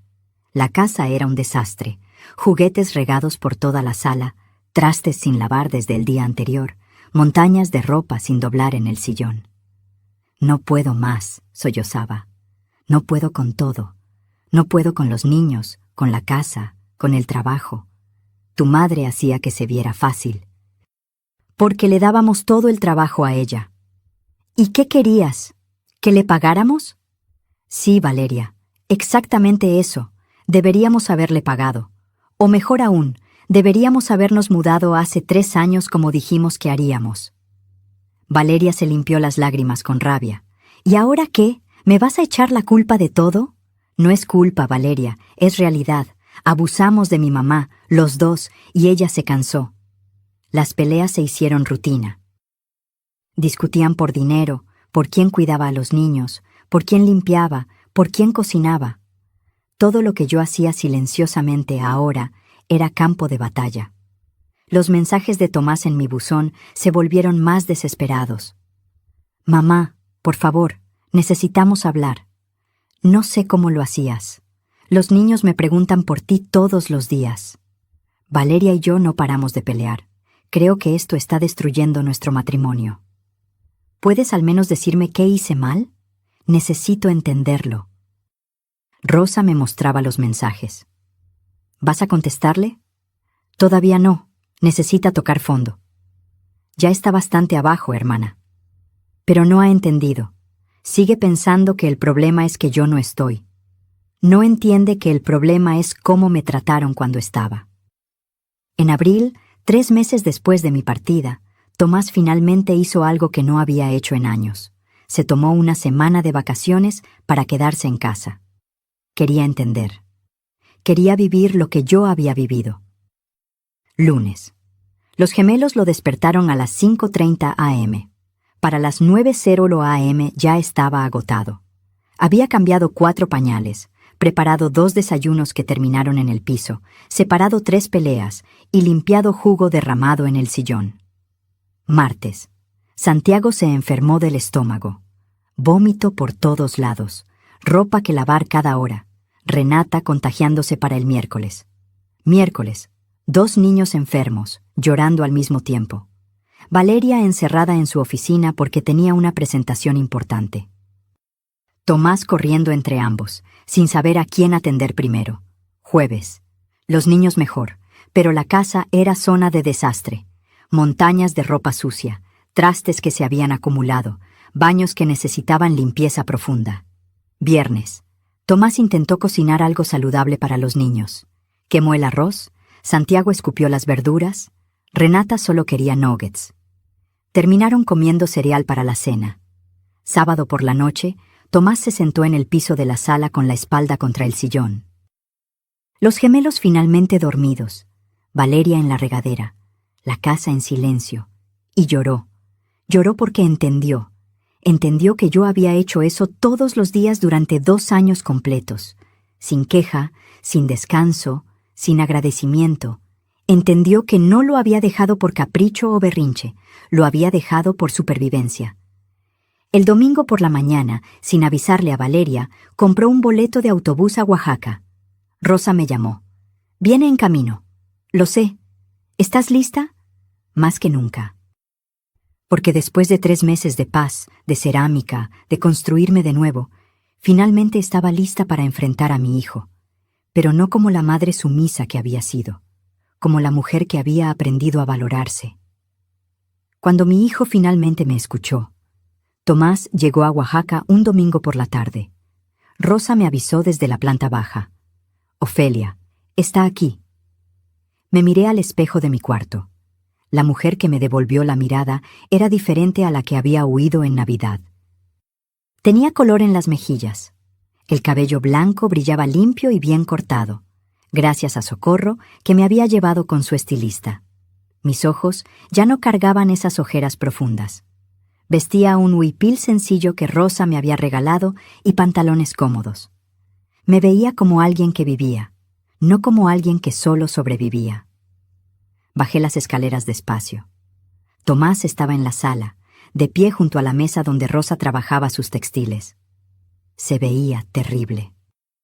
Ojeras marcadas, ropa arrugada, barba de varios días. Había perdido peso. Cuando me vio, su rostro se descompuso. Mamá, Tomás. Nos quedamos mirándonos por un momento que pareció eterno. Rosa se levantó discretamente. Voy al mercado. Tómense su tiempo. Cuando la puerta se cerró, el silencio se volvió denso.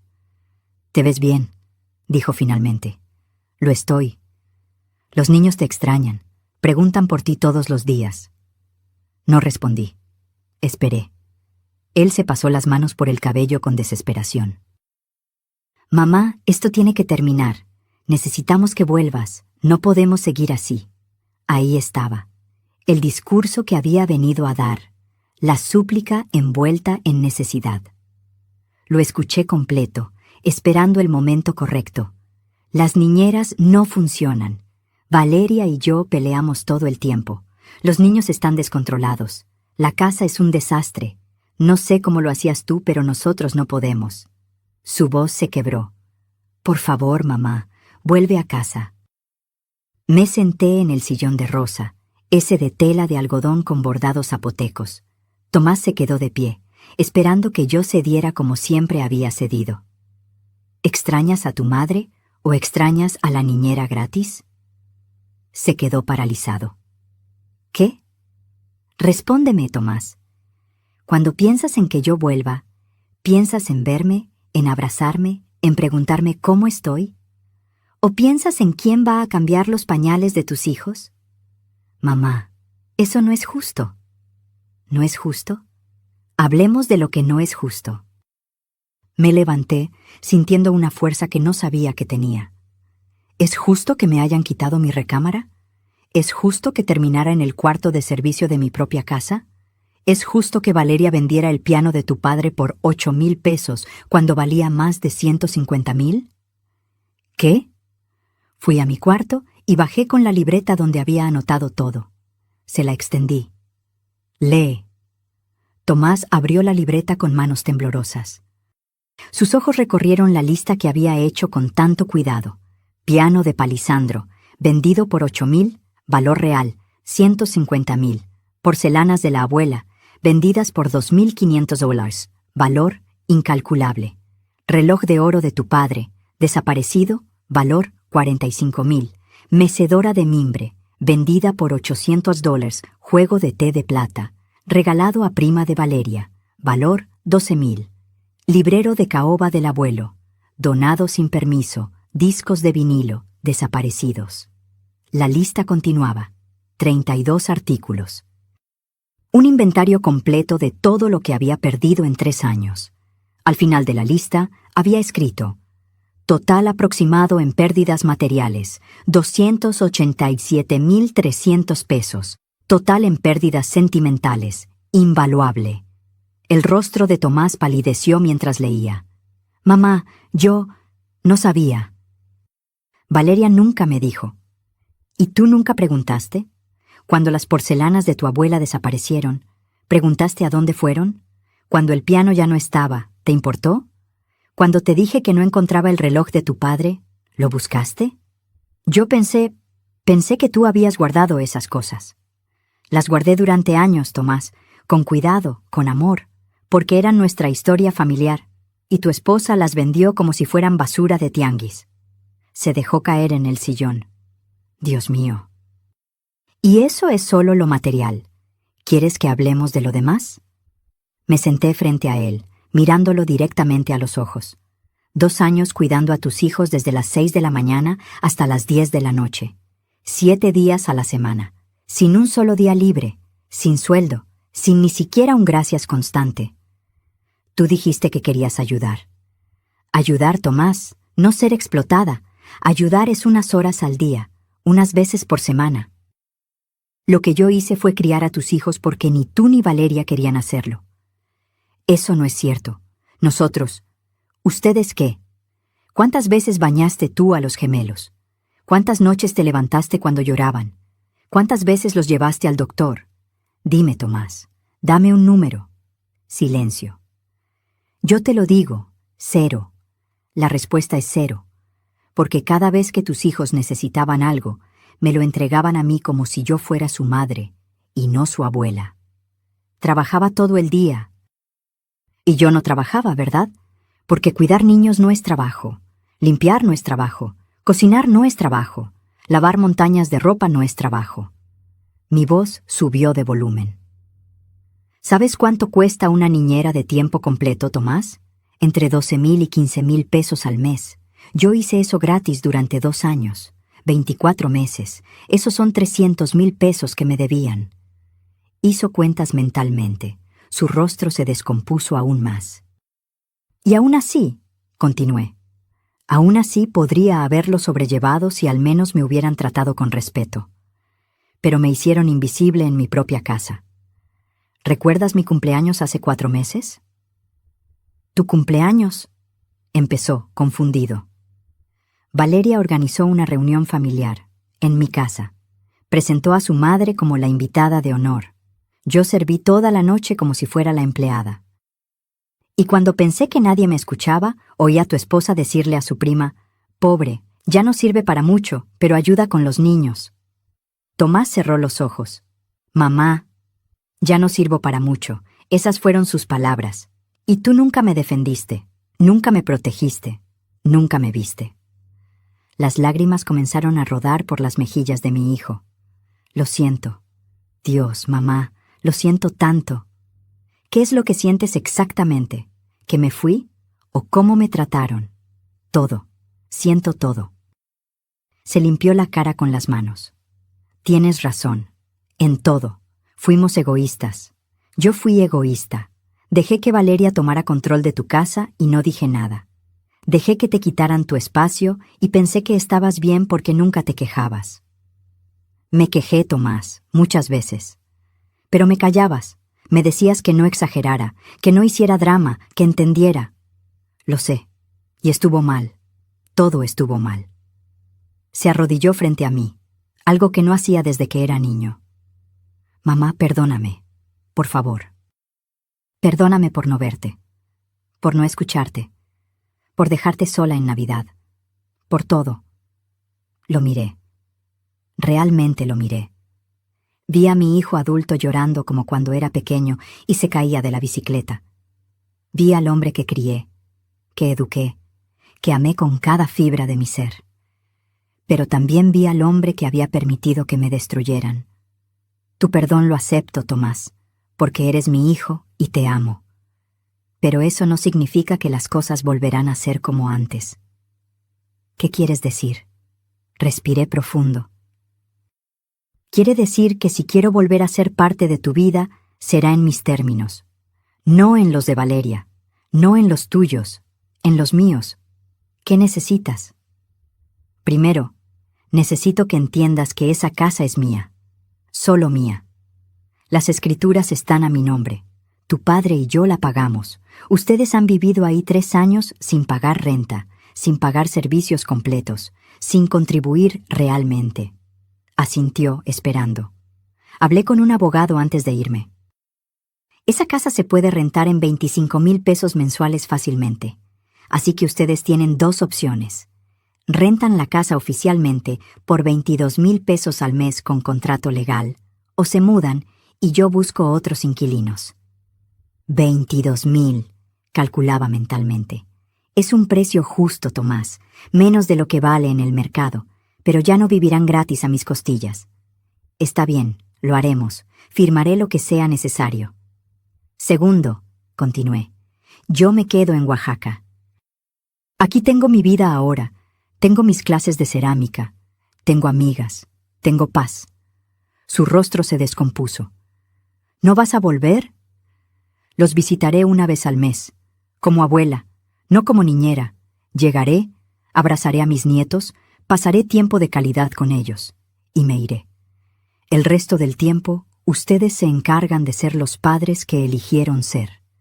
Pero los niños te necesitan. Los niños necesitan a sus padres, y sus padres necesitan aprender a serlo. Tomás lloró en silencio. No era llanto de manipulación, era llanto de alguien que finalmente entendía la magnitud de lo que había perdido. ¿Hay algo más?, preguntó con voz ronca. Sí, una última cosa. Valeria y tú necesitan terapia de pareja, y probablemente terapia individual, porque lo que vi en esos 3 años no era un matrimonio saludable. Era una sociedad tóxica, donde yo era el pegamento que mantenía todo unido. Asintió. Lo haremos. Y Tomás, mi voz se suavizó, si realmente quieres que volvamos a tener una relación, necesitas trabajar en ti. Necesitas aprender a poner límites, necesitas aprender a ver a las personas que amas antes de que desaparezcan. Lo haré, mamá, lo prometo. Lo abracé entonces, porque seguía siendo mi hijo, porque lo amaba, pero ya no desde la abnegación ciega que me había destruido. Lo amaba desde un lugar de respeto propio, y esa era la diferencia que cambiaba todo. ¿Cómo recuperé mi dignidad? 2 semanas después de la visita de Tomás, el licenciado Mendoza viajó a la Ciudad de México con los contratos listos. Rosa me llamó por videollamada para que pudiera presenciar la firma desde Oaxaca. Tomás y Valeria estaban sentados en la mesa del comedor de mi casa. Valeria tenía los brazos cruzados y una expresión que mezclaba furia con impotencia.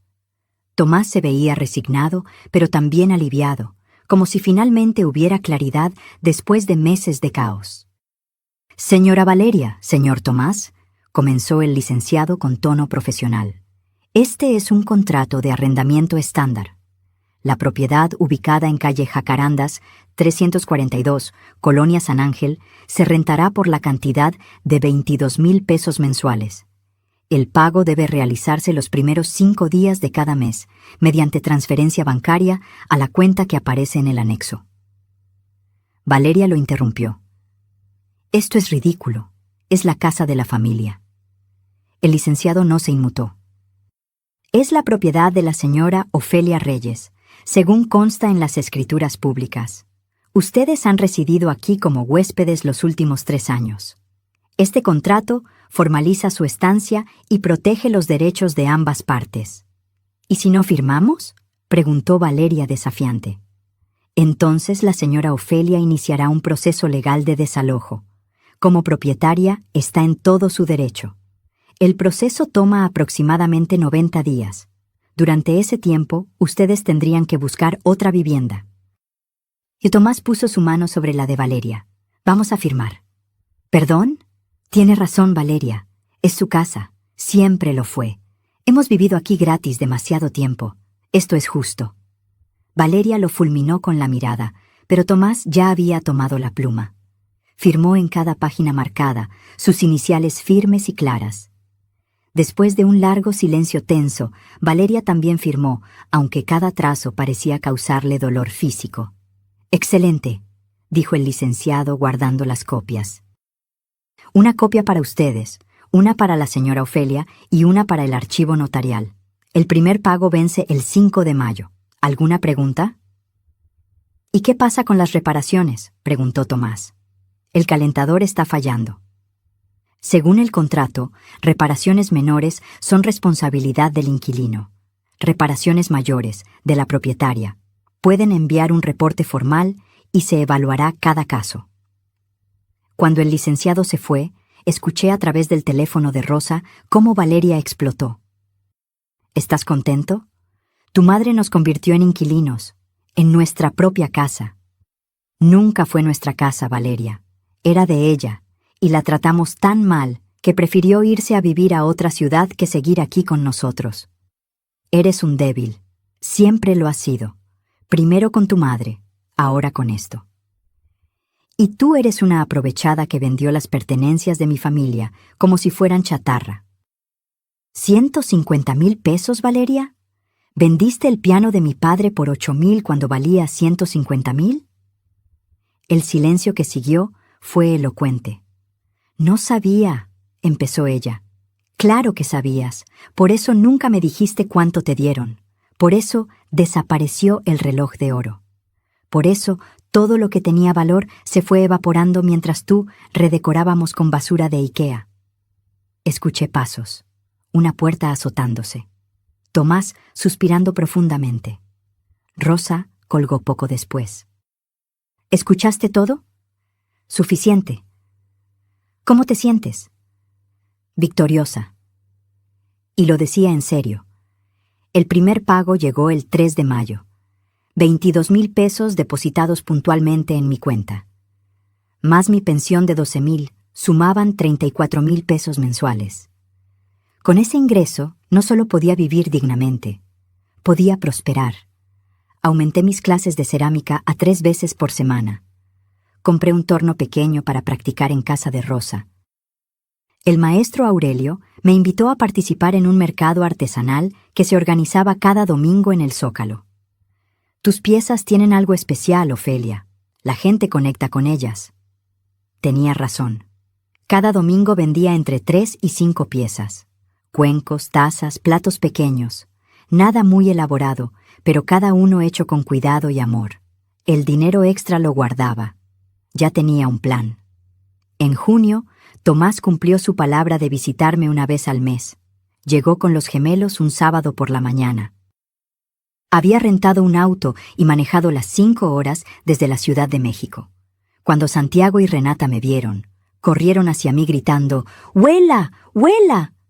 Los abracé con una intensidad que me sorprendió. Los había extrañado. Pero era un extrañar sano, de abuela que ama, no de esclava que sirve. Los extrañé tanto, les dije cubriendo sus caritas de besos. Pasamos el día juntos. Los llevé al mercado donde les compré juguetes de madera tallada.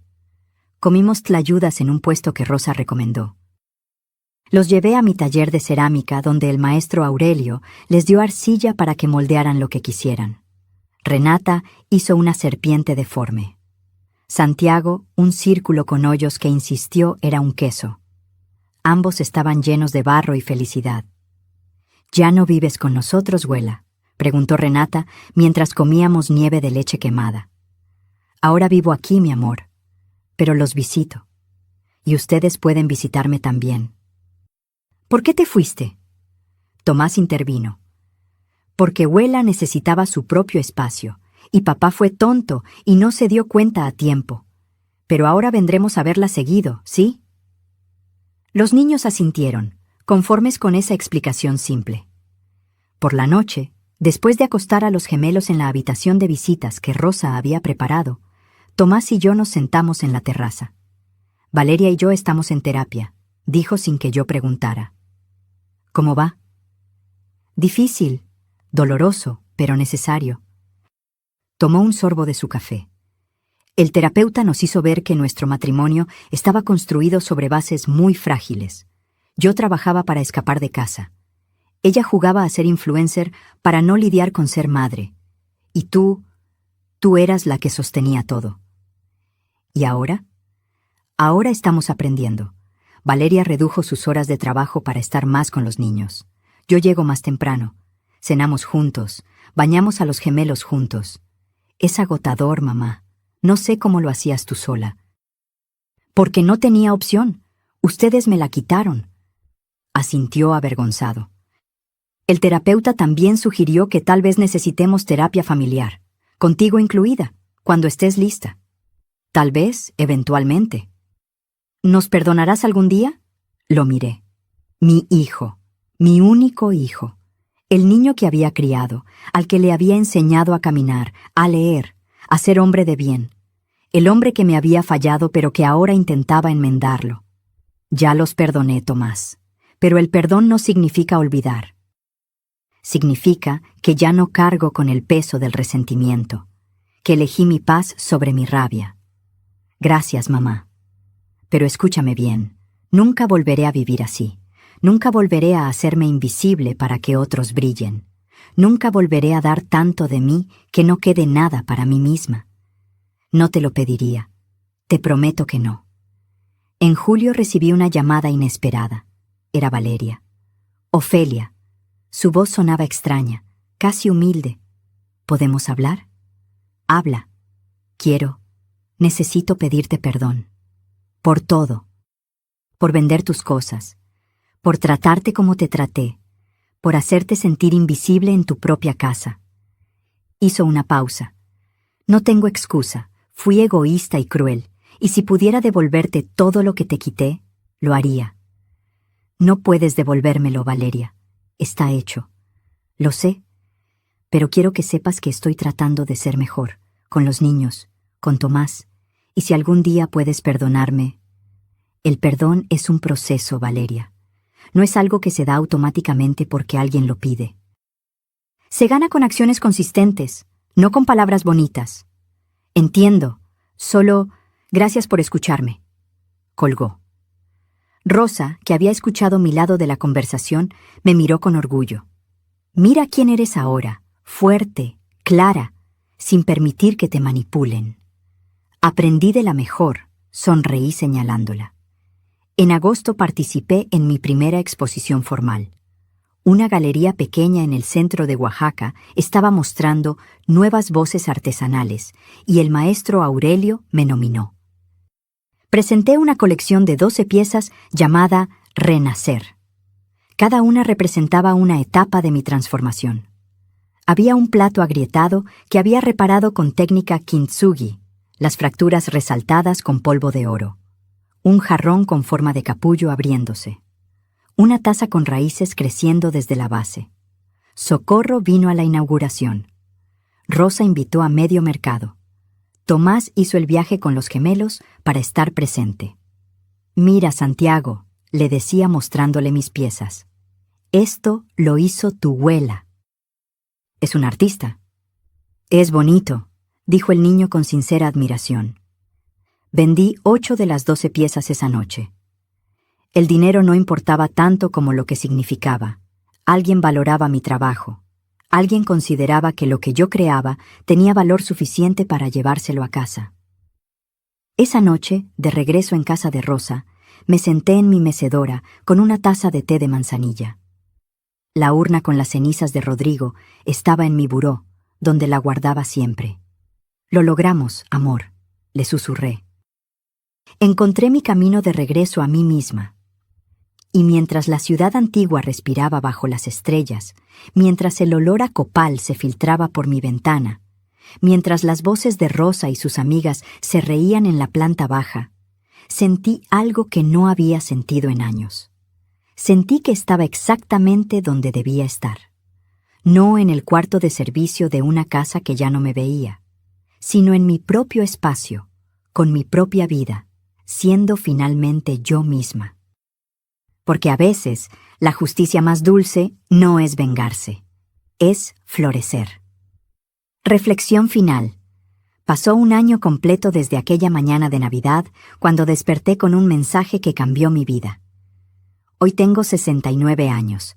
Vivo en Oaxaca con mi hermana. Doy clases de cerámica 2 veces por semana a otras mujeres que, como yo, están redescubriéndose. Vendo mis piezas en el mercado artesanal. Visito a mis nietos una vez al mes y disfruto cada minuto con ellos porque ahora soy abuela, no madre sustituta. Tomás y Valeria siguen pagando la renta puntualmente. Siguen en terapia. Su matrimonio sobrevivió, aunque transformado. Los gemelos están aprendiendo que tener padres presentes es mejor que tener una abuela exhausta. ¿Me arrepiento de haberme ido? Ni un solo día, porque aprendí algo que toda mujer debería saber. Amarte a ti misma no es egoísmo. Es el acto más revolucionario que puedes hacer. Cuando dejas de prenderte fuego para mantener a otros calientes, descubres que tu propia luz es suficiente. Y esa luz, la que brilla desde el respeto propio, la dignidad recuperada y el valor de elegirte, es la que finalmente ilumina el camino de regreso a casa, a tu verdadero hogar, a ti misma. Si esta historia tocó tu corazón, déjame en los comentarios de dónde nos estás viendo. ¿Te ha pasado algo similar? ¿Conoces a alguien que necesite escuchar esto? Dale like, suscríbete para más historias de vida real y recuerda, nunca es tarde para elegirte, porque la verdadera riqueza no está en lo que posees, sino en lo que no permites que te quiten, y lo más valioso que tienes eres tú.